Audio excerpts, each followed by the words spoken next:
Finance Minister Tito Mboweni says South Africa's economy will likely contract more than the 7% initially forecast by the National Treasury.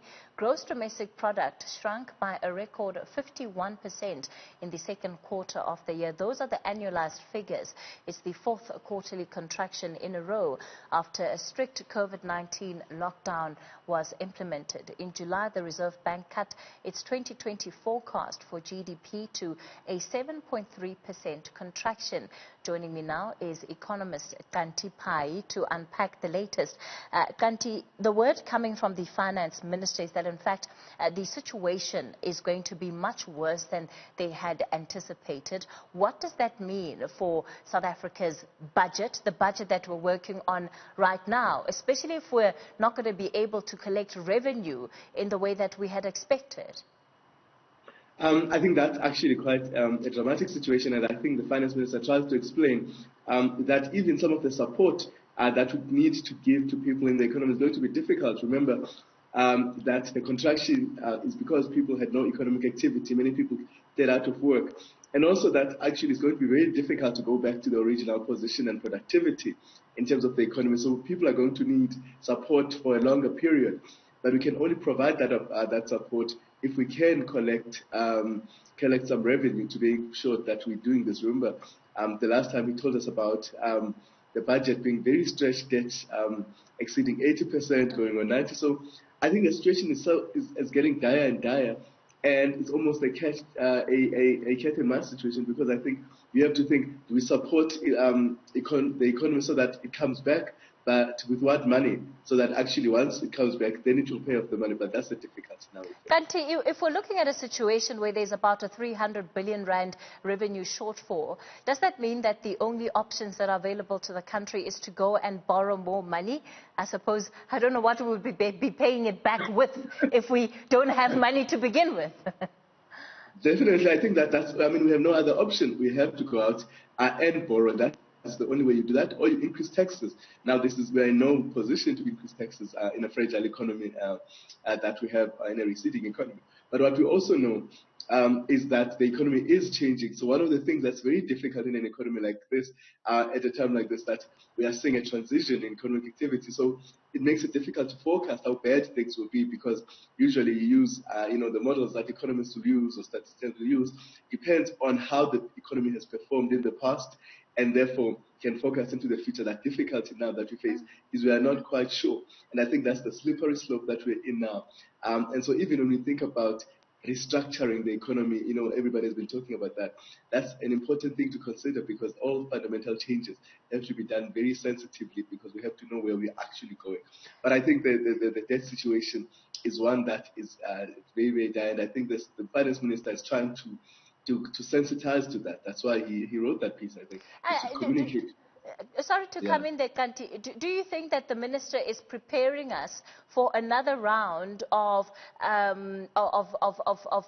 potential borrowing from some of your Bretton Woods institutions? Is that effectively part of what this piece is meant to do? Yes, I think that, so that none of us are surprised that, we know what the situation is that we are facing. And as Finance Minister, that is his job, to indicate to the market, indicate to the public the difficult situation that we are facing, and that actually we have to keep all options open, I guess.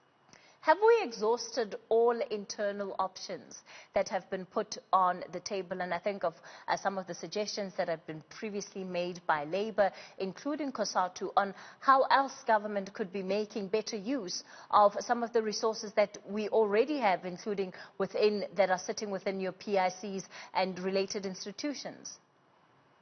Look, I think we have no choice but to look at all options, and I think that's what the minister is saying. So what money is available, and how do we actually rethink our spending? I think the moment calls for us to actually rethink, because we have to rethink the economy. I mean, the president says so. Many analysts have said that we need to rethink about the way we think about the economy, because the post-COVID economy will be different. If that is true, then we have to think about how we fund economic activity, how we fund the budget, and what sources we will look at, and what we will spend on and what we will no longer spend on, because we can't continue with the same programs if things are actually changing. We need to think at new programs that will support the so-called new economy that's coming. So definitely, the different sources of funding directed at different activities, because we have to admit things have changed. Xhanti, this reform to support investment and employment, what is it likely to look like? So when the minister says we are going to make sure that it's easier and it's cheaper to do business in South Africa, what are they going to change? I think we have heard this comment. One of the key things, for example, has been, the cost of data, right, to do business in South Africa, to open the economy to more people. Now, that's interesting because one of the pieces of legislation is release of spectrum.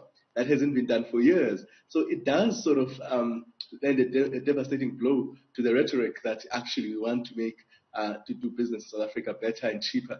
If we can't do small things like that, that will allow our business to be cheaper, data costs to fall, access to resources. So it makes it very difficult, because remember, doing business means doing business even for small businesses. And small businesses are paying a lot for connectivity, which is one of the primary areas of business going forward. Xhanti, I can't help but think of the fact that one of the first things then to be put aside will, in all likelihood, be the conditions around the national minimum wage. The national minimum wage is now even more important than it was before, right? Because actually we do need money in the hands of people. We do need to make sure, though, that also we don't exacerbate. One of the things we are supposed to correct is inequality.